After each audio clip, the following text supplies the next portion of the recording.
How about that for timing? I call this spot on.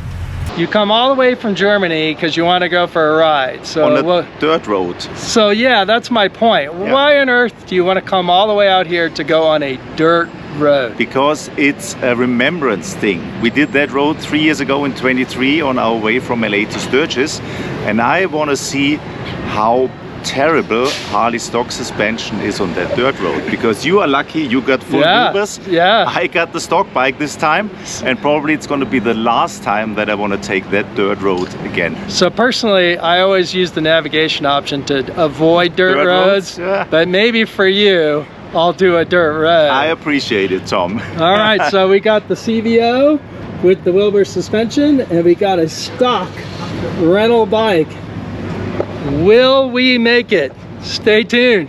This was our route, and the dirt road starts here in Wolcott, and it takes you on up to Kremling.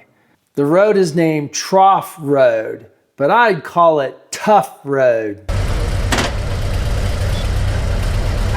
Oh.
All right, so we made it to Wolcott, Colorado, and from here on, it's gonna get more interesting. I-70 is quick, it's got beautiful scenery, but it's no fun to ride in my opinion. In my opinion, it is, but I'm used to the Autobahn, so we go higher speeds. There you so go. Might be that. There you go. We were not going Autobahn speeds, but maybe close. Yeah, and you got a great advantage on your Wilbur suspension.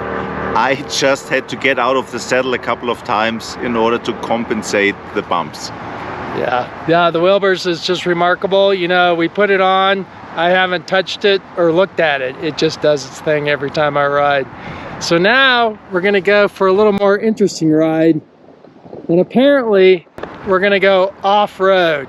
So the question is, can you really ride these big touring models off-road? Well, Bogan did. What can possibly go wrong? That's what I'm worried about.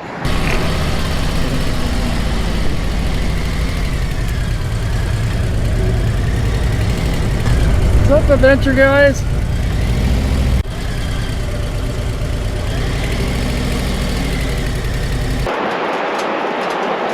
So this is where the pavement ends. What's gonna happen next? I don't know, I'm a little nervous, but he assures me that we'll be all right. But I don't know if a CVO is really meant to go off-road. Sure is pretty up here though.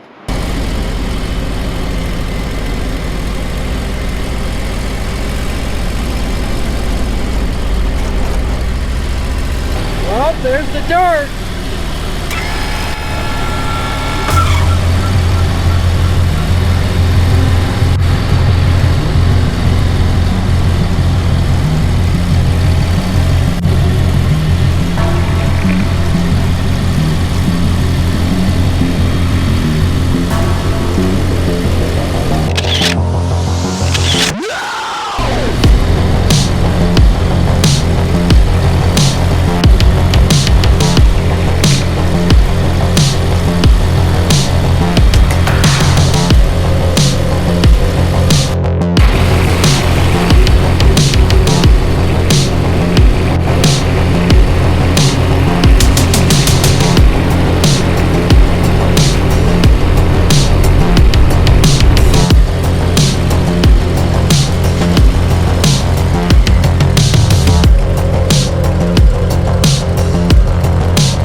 think we should get a train down there. That would be nice.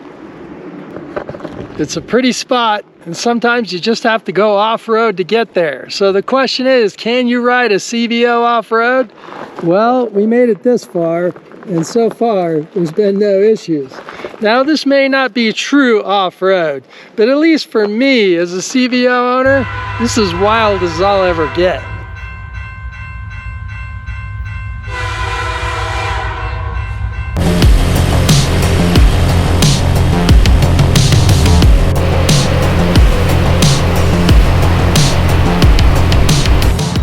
So now he's off to Germany and I'm going back home.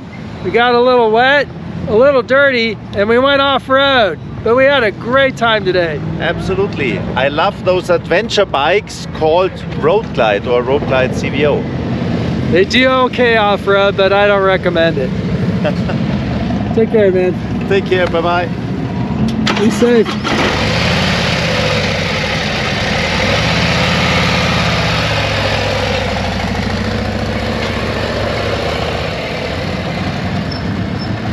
Their journey was 273 miles, 5 hours on the bike, and a whopping 52.3 miles per gallon. Now our average speed was only about 55 miles per hour, and that's mainly because during the off-road section, I was riding a little slow. I guess you know it's been a good ride if the bike is a bit trashed afterwards. We did hit a little bit of rain, but really the weather was fantastic the entire day. It was great to cruise up and around the Rocky Mountains, and it's amazing how much you can see with a very short amount of time. I really want to thank Stefan for reaching out and taking me on this adventure and pushing me outside my comfort zone and taking the motorcycle off-road. Well, not technically off-road, more of a well-groomed gravel road, but still something I would have never done. And I wouldn't have pursued such a ride on a one-day whim. So I really want to thank him for taking me out of my comfort zone.